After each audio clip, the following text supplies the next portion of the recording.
Hi friends, அழகே அழகு இனி வரப்போகிற எபிசோட்ஸ்க்கான ப்ரோமோ தான் இந்த வீடியோவில் பார்க்க போகிறோம். வாங்க ஃப்ரெண்ட்ஸ் பார்க்கலாம். பிறந்த வீட்டில் எல்லாரும் அட்ஜஸ்ட் பண்ணிக்கிற மாதிரியே புகுந்த வீட்டில் அட்ஜஸ்ட் பண்ணிப்பாங்களா? ஸோ மதியம் இப்போ காஃபி போட்டு கொடுத்தது அவருக்கு பிடிக்கல, அவருடைய மாமாவுக்கு. ஸோ மலர் இவ்வளோ நாளாக போட்டு கொடுத்த காஃபி அவங்களுக்கு குடிச்சு பழகிட்டு காஃபி சரியில்லைன்னு சொல்கிறாங்க. இது கேட்டு சுரேஷ்க்கு பயங்கரமாக சிரிப்பு வருது, சிரிக்கவும் செய்கிறாங்க. என்ன உனக்கு காஃபி போட தெரியாதா? கழனி தண்ணி மாதிரி இருக்குது அப்படின்னு சொல்கிறாங்க. டிகாஷனே போடலையா அப்படின்னு சொல்லிட்டு இருக்காங்க. அப்போ தான் அத்தை பால் சரியாக காயில் போல இருக்கு, அதான் மதி அப்படி போட்டுட்டு கொடுத்துருப்பா. நான் பார்த்துருந்தேன்னா இன்னும் கொஞ்சம் நேரம் காய வச்சிருப்பேன், அதான் அப்படி இருக்கும் போல இருக்கு அத்தை. நான் இன்னும் கொஞ்சம் திக்காக காய வச்சு மாமாவுக்கு காஃபி போட்டு கொடுக்குறேன். இது ஏன் பெரிய விஷயமா எடுத்துக்கிறீங்க? இன்னும் யார் யாருக்கு என்னென்ன பிடிக்கும், யார் யார் எப்படி இருப்பீங்கன்றது மதிக்கு தெரியாது இல்லை அத்தை, நான் சொல்லி கொடுக்குறேன், மதி போக போக புரிஞ்சுப்பா அப்படின்னு மலர் சொல்கிறாங்க. சரி மலர், மாமாவுக்கு வாய் கெட்டு போச்சு, நீ வேற காஃபி போட்டு கொண்டு வா, ஆனால் அதுக்குள்ள இவளுக்கு எல்லாத்தையும் சொல்லி கொடு என்ன அப்படின்னு சொல்லிட்டு இருக்காங்க. சரி அத்தை நான் சொல்லி கொடுக்குறேன் விடுங்க அப்படின்னு சொல்லுவோம். எங்க பாரு மேம், மலரை பார்த்து என்ன ஏது எப்படின்றத கத்துக்கோ சரியா? நீ காஃபி ஒன்றும் உனக்கு சரியா போட தெரியல, திட்டனேன்னு கோச்சுக்காத, நீ கத்துக்கோ அப்படின்னு சொல்லிட்டு அவருடைய மாமாவும் அத்தையும் சொல்லவும், சரிங்க இப்படி நீங்க அன்பா சொல்லி கொடுத்தா நான் எல்லாத்தையுமே புரிஞ்சுவேன். கோவப்படுற மாதிரி, அதாவது என் மனசு கஷ்டப்படுற மாதிரி நீங்க பேசாம இருந்தா எனக்கு அது போதும் அப்படின்னு சொல்லிட்டு மதி சொல்றாங்க. ஏய் என்ன, என் அப்பா காஃபி நல்லா இல்லைன்னா போட கற்றுக்கிறேன், நல்லா போட்டு தரேன்னு சொல்லணும். அதை விட்டுட்டு என் அப்பா அம்மாவுக்கே நீ கிளாஸ் எடுக்கிற அப்படின்னு சுரேஷ் பேசுவோம். டேய் நீ போய் பேசாமல் உட்காரடா, ஏதாச்சும் மதிக்கிட்ட பேசினா அவ்வளோதான், உன்னோட ஒய்த்தாவே சரியில்லையா, நீ மதிக்கு அட்வைஸ் பண்ண வந்துட்டியா அப்படின்னு அவருடைய அப்பா திட்டுறாரு. இப்போ மதிக்கு சிரிப்பு வருது, அவங்க அடக்கிக்கிறாங்க. நான் பார்த்துக்கிறேன் அங்கிள், நான் இனிமேல் கரெக்டாக போட்டு தரேன், அக்கா கிட்ட எப்படி என்னன்னு கேட்டு கற்றுக்கிறேன், இப்போ தான் காலையில் தான் சமையலை பற்றி கேட்டு தெரிஞ்சுக்கிட்டேன், போக போக மற்ற விஷயங்களையும் நான் கற்றுக்கிறேன் அப்படின்னு சொல்லிட்டு மதி சொல்றாங்க. சரி நீ போமா அப்படின்னு சொல்லிட்டு சொல்லிடுறாங்க. ஸோ இதை பெருசா எடுத்துக்காம மதி அட்ஜஸ்ட் பண்ணிட்டு தான் போறாங்க. ஸோ எதிர்த்து பேசுறது கிடையாது, வீம்பு பண்றது கிடையாது. சுரேஷ் தான் அப்படி நடந்துக்கிறாரு. இப்போ மதி மேல இருக்கிற கோவத்தை சுரேஷ் காட்டிட்டு அப்படி கெட்டவர் ஆயிட்டு இருக்காரு. சே, நம்ம ஃபேமிலி கிட்ட அவ ஸ்கோர் பண்ணிடுறா, நாம இப்படி கெட்டவர் ஆயிடுறோமே அப்படின்னு உட்காந்து சாப்பிட்டுட்டு இருக்கிற நேரத்தில் தான் கரெக்டா அவங்களுமே அதாவது அவங்களுடைய மாப்பிள்ளையும் பொண்ணும் வீட்டுக்கு வராங்க. அவங்கள பார்த்த உடனே காஃபி போட்டு கரெக்டா இங்க கொடுக்கவும், வாங்க மாப்பிள்ள வார ரேவதி அப்படின்னு சொல்லிட்டு கூப்பிடுறாங்க. பிள்ளைங்க எங்க அப்படின்னு, பிள்ளைங்களை ஸ்கூலுக்கு ரெடி பண்ணி விட்டுட்டு வந்துட்டேம்மா. அப்படியே அவங்களுக்கு நேரம் ஆயிடல, நாங்கள் திரும்பவும் போகிறதுக்குள்ள அத்தையை ஸ்கூலுக்கு பஸ் ஏற்ற சொல்லிட்டு வந்துட்டோம் அப்படின்னு சொல்லவும், ஓ அப்படியா சரி உட்காருங்க அப்படின்னு சொல்கிறாங்க.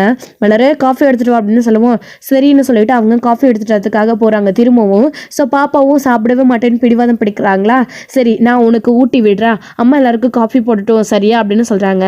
ஏன் பிள்ளை தான் ஆசைப்பட்டு மலர் தான் ஊட்டியே ஆகணும்னு பிடிவாதமாக இருக்குல்ல, ஏன் சின்ன மருமக்கு காஃபி போட மாட்டாளாமா அப்படின்னு சொல்லவும், மாப்பிள்ள வேண்டாம் மாப்பிள்ள, மதி காஃபி போட வேண்டாம், மலரே காஃபி போட்டு தரட்டும். இப்போ தான் மதி காஃபி போட்டு கொடுத்தோம் மாமாக்கு, இங்கே பாருங்கள் எப்படி இருக்குன்னு சொல்லிட்டு, நீங்கள் அதெல்லாம் வாயில் கூட வைக்க மாட்டீங்க, மலரே போட்டு கொடுக்கட்டும் அப்படின்னு சொல்லவும், ஏன் வந்ததும் வராதுமா, ஸோ மதியை பற்றி அவர்கிட்ட இப்படி சொல்கிறீங்க அப்படின்னு சொல்லவும், நான் உண்மையை தானே சொன்னேன், மாப்பிள்ள கேட்டாருல்ல, ஏன் அவளுக்கு காஃபி போட தெரியலையா அப்படின்னு சொல்கிறாங்க. இல்லை மாப்பிள்ள, இன்னும் அவளுக்கு சரியாக எதுவுமே தெரியல, இப்போ தான் எல்லாத்தையும் ஒவ்வொன்றா சொல்லி கொடுத்துட்ருக்கோம். அவங்க வீட்டில் இதெல்லாம் பழக்கம் இருந்துச்சா இல்லையான்னு கூட அவளுக்கு தெரியலை, சமைக்க கூட சரி தெரியாதுன்னு சொல்கிறா அப்படின்னு சொல்லுவோம். மா விடுமா, போக போக பழகிப்பாங்க, அண்ணி இருக்காங்க, அண்ணி எல்லாத்தையும் சொல்லி கொடுப்பாங்க அப்படின்னு சொல்கிறாங்க. என்னத்தை சொல்லி எப்போ அவள் புரிஞ்சுக்க போகிறாளோ தெரியலடி, ஆனால் ரொம்ப கஷ்டம் அப்படின்னு சொல்லிட்டு சரி அப்படின்னு சொல்லிட்டு மலர் காஃபி போட்டு கொடுக்குறாங்க ரெண்டு பேருக்கும். அவங்களும் காஃபி குடிச்சிட்டு உட்காந்துட்டு இருக்காங்க.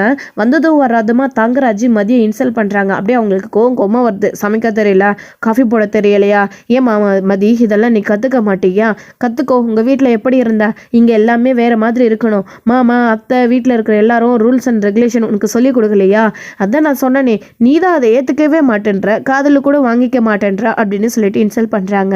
ஸோ மதியம் எல்லாத்தையும் கேட்டுட்டு அமைதியாகவே இருக்காங்க. என்ன மாப்பிள்ள நீங்கள் அவளுக்கு சொல்லி கொடுத்தீங்களா அப்படின்னு.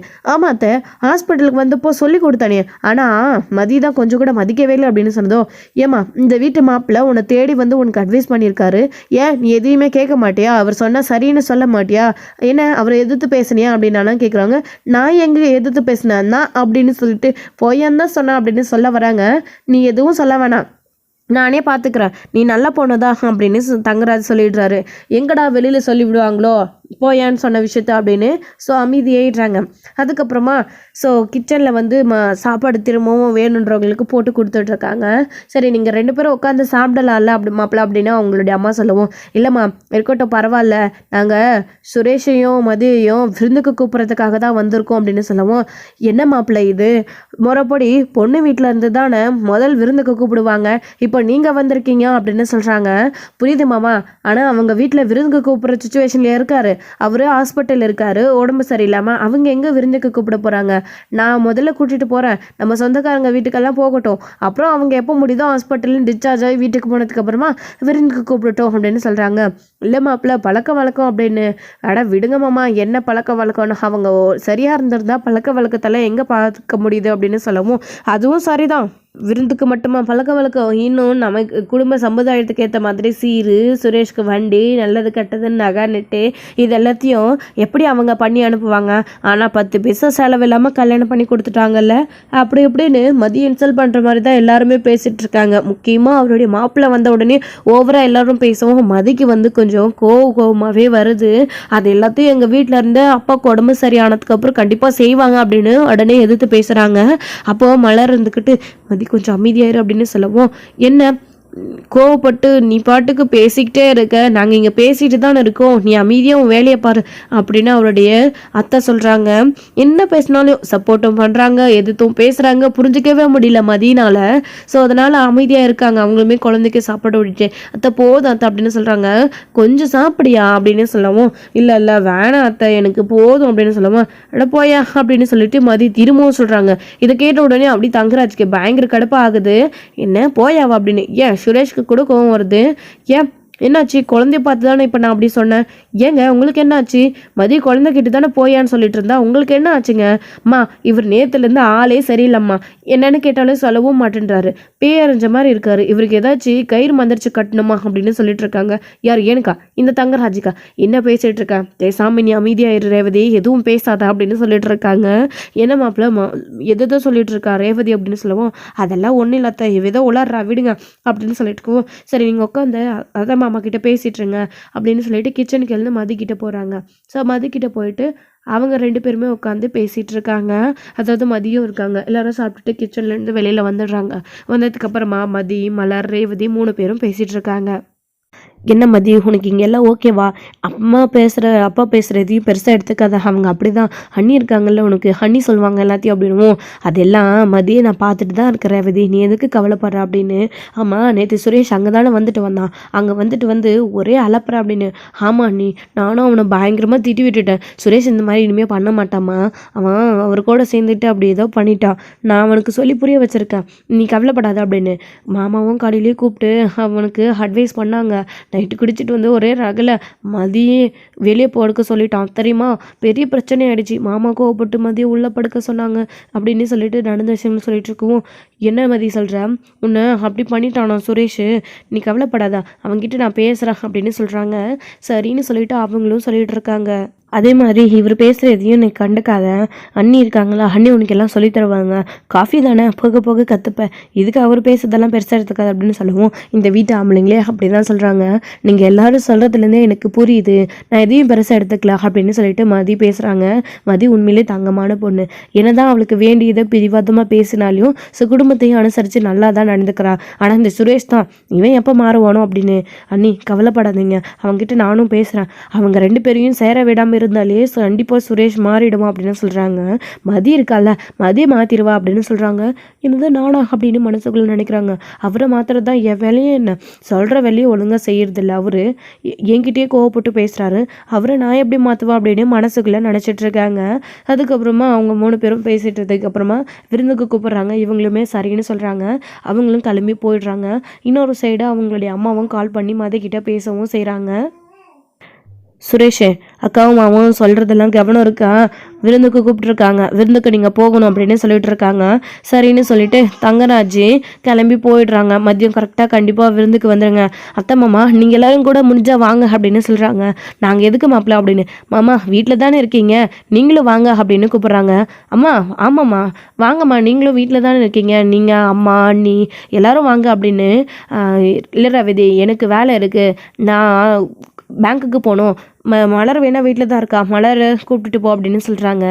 இப்போ அங்கே யாரையும் கூப்பிடவே இல்லையே அப்படின்னு சொல்லிட்டு தங்கராஜ் முகத்தில் அடித்த மாதிரி பேசுகிறாரு. ஏன் இப்படி பேசுகிறீங்க, அவர் வரக்கூடாதா, அவரும் வரட்டுமே அப்படின்னு சொல்கிறாங்க. மதி இருந்துக்கிட்டு என் வீட்டுக்கு விருந்துக்கு யாரை கூப்பிடணும் யாரை கூப்பிடக்கூடாதுன்னு எனக்கு தெரியும்மா, நீ பேசாத அப்படின்னு சொல்கிறாங்க. ஏன் நான் பேசினேன் என்ன தப்பு அப்படின்னு. மாப்பிள்ளை இவ்வளோ தூரம் சொல்கிறாரு, நீ என்ன மாப்பிள்ளையை எதிர்த்து பேசிகிட்டு இருக்க, அவன் தான் பேங்க்குக்கு போனோம் வேலை இருக்குன்னு சொல்லிட்டான்ல, அப்புறம் என்ன அப்படின்னு. நீங்கள் ஏங்க அவசரப்பட்டீங்க, ரேவதி தான் என்னை கூப்பிட்டுட்டு இருந்தாங்களே அதுக்குள்ளே நீங்கள் ஏங்க அப்படின்னு சொல்லவும், மலர் சரி நான் தெரியாமல் சொல்லிட்டேன், நான் கிளம்புறேன், ஆஃபீஸ்க்கு நேரம் ஆகுது, பாப்பாவை ரெடி பண்ணி விடு அப்படின்னு சொல்கிறாங்க.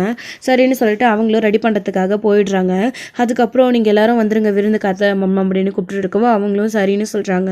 அதுக்கப்புறமா அண்ணா நீ பெருசாக எடுத்துக்காதண்ணே, நான் உன்னை கூப்பிட்றதுக்குள்ளே நீ அவசரப்பட்டு சொல்லிட்டியா, அண்ணியை கூப்பிட்டா அண்ணியை மட்டும் இல்லை நான் உன்னையும் சேர்த்து தான் கூப்பிட்டேன், ஆனால் அதுக்குள்ளே அவர் அப்படி பேசிட்டாருன்னு சொல்லவும், ஏங்க நீங்கள் இவருக்காக பேச மாட்டிங்களா, அமைதியாகவே இருக்கீங்க, இவரை பார்த்து இப்படி சொல்கிறாரு அப்படின்னு சொல்லிட்டு இங்கே மதி வந்து சொல்லிட்டு இருக்கவும், விடுப்பா எதுக்கு இதை பற்றி இப்போ பேசிக்கிட்டு, நீங்கள் எல்லாரும் விருந்துக்கு பத்திரமா போயிட்டு வாங்கப்பா அப்படின்னு சொல்லிட்டு இருக்காங்க.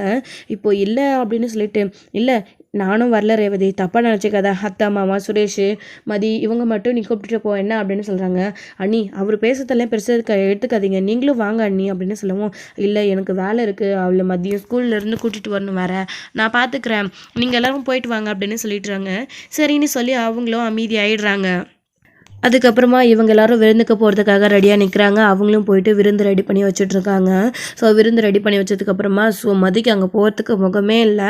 ஸோ அதுக்கப்புறம் ஒரு வழியாக கட்டாயத்துப்படி சுரேஷ் கூடவே வண்டியில் போய் இறங்கிடுறாங்க அட்ஜஸ்ட் பண்ணிக்கிட்டு.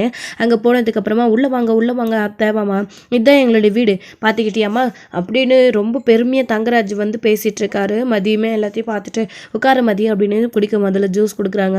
சரி எல்லோரும் உட்காருங்க சாப்பிடுவீங்க அப்படின்னு. இப்போ தானே வந்த உடனே சாப்பிட்றதுக்கு கொஞ்சம் நேரம் இருக்கட்டும் அப்படின்னு. சுரேஷ் நீயும் மதியம் சரி உட்காருங்க, அப்பாவும் அம்மாவும் அப்புறம் சாப்பிடட்டும் அப்படின்னு சொல்கிறாங்க. இருக்கட்டும் நீ எல்லாரும் ஒன்றாவே உட்காந்து சாப்பிடலாம் அப்படின்னு சொல்கிறாங்க. ஏங்க நீங்களும் உட்காருங்க எல்லாரும் சேர்ந்தே சாப்பிடுங்க அப்படின்னு சொல்லிட்டு அதுக்கப்புறமா எல்லாரும் உட்காந்து ஒன்றாவே சாப்பிட ஆரம்பிக்கிறாங்க. அவங்களுடைய அத்தை ரேவதியோட அத்தை எல்லாருமே சேர்ந்து உட்காந்து சாப்பிட்டுட்ருக்காங்க. ஸோ எல்லாருக்கும் பரிமாட்டிட்டு இருக்காங்க. சாப்பாடு எப்படி இருக்குது மதி அப்படின்னு சொல்லவும், நல்லா இருக்குது அப்படின்னு, நல்லா தான் சமைச்சிருக்கா அப்படின்னு, என் மருமகளா அவள் நல்லா தான் சமைப்பா அப்படின்னு சொல்லிட்டு அவங்களும் பெருமையாக பேசிகிட்டு இருக்காங்க. சாப்பிட்டு முடிச்சுட்டு ஸோ உட்காந்துட்ருக்காங்க கொஞ்ச நேரம். ஸோ சுரேஷ்க்கும் மதிக்கும் செய்ய வேண்டிய முறை அப்படின்னு இருக்குல்ல, விருந்துக்கு கூப்பிட்டா ஸோ தடபுடலாம் செய்யணும்ல, அதுக்காக ஸோ ஏற்பாடெல்லாம் வந்து பண்ணியிருக்காங்க. அவங்களுக்கு வேஷ்டி சட்டை பேண்ட்டு ஸோ அதுக்கப்புறம் புடவை ஸோ இந்த மாதிரி ஐட்டம்ஸ்லாம் வந்து நிறைய வாங்கி வச்சு ஜுவல்ஸ் எல்லாம் வாங்கி வச்சு கொடுக்குறாங்க. இதெல்லாம் எதுக்கு அப்படின்னு சொல்லிட்டு கேட்கவும் செய்கிறாங்க. மதி இருக்கட்டும் இது கூட செய்யலைன்னா எப்படி அப்படின்னு ஆளுக்கு கால் பவுனில் மோதிரம் தான் இருக்குது வச்சுக்கோங்க அப்படின்னு சொல்கிறாங்க. ஐயோ இதெல்லாம் எதுக்கு வேண்டாம் அப்படின்னு சொல்கிறாங்க.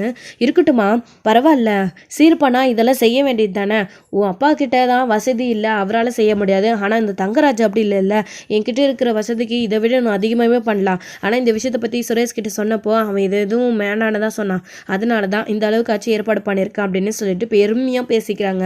இதெல்லாம் மதிக்கு அப்படியே காண்ட் ஆகுது, அதை வாங்கவே கூடாதுன்னு மாப்பிள்ளை அவ்வளோ தூரம் சொல்கிறாரு இல்லைம்மா வாங்கிக்க மதி அப்படின்னு சொல்லிட்டு இவங்களோட அத்தை மாமா சொன்னதுனால சரின்னு சொல்லிட்டு வாங்கிக்கிறாங்க. வாங்கின உடனே அது எல்லாத்தையும் ரேவதி வந்து நான் ஒரு பையில போட்டு தரேன்னு சொல்லிட்டு பையில வந்து போட்டு கொடுத்துட்ருக்காங்க. வேணும்னே மதியோடைய அப்பாவை பற்றியும் மதியை பற்றி இன்சல்ட் பண்ணி பேசணும் அவங்கள தரைகுறைவா அப்படின்றதுக்காகவே தங்கராஜ் இதில் ஏற்பாடு பண்ணியிருக்காங்க. மதிக்கு கோவமாக வருது, அப்போ கூட எதிர்த்து பேசுகிறாங்க. ஏன் என் அப்பா வேலை முடியாது கண்டிப்பாக அவரும் செய்வார் அப்படின்னு சொல்லிட்டு இருக்காங்க. அப்போ என்னம்மா நீ என்ன பேசினாலையும் கூட பேசிகிட்டு இருக்க, அப்படிலாம் பேசக்கூடாது அப்படின்னு சொல்லிட்டு அவங்களுடைய தங்கராஜோடைய அம்மா ஒரு பக்கம் தாயமாரி தானே பிள்ளையும் இருக்கும் அப்படின்ற மாதிரி முணுமுணுக்கிறாங்க. மதி வந்துட்டு என்ன சொன்னேன் அப்படின்னு ஒன்றும் இல்லை அப்படின்னு சொல்லிட்டு இருக்காங்க. ஸோ இதோட இந்த எபிசோடு வந்து முடிச்சிருக்காங்க. அடுத்தடுத்த எபிசோடில் என்ன நடக்க போகுது அப்படின்றத வெயிட் பண்ணி நெக்ஸ்ட் ஸ்டோரியில் பார்க்கலாம். Friends thank you. இந்த வீடியோ பிடிச்சிருந்தா லைக் பண்ணுங்கள், ஷேர் பண்ணுங்கள், கமெண்ட் பண்ணுங்கள்.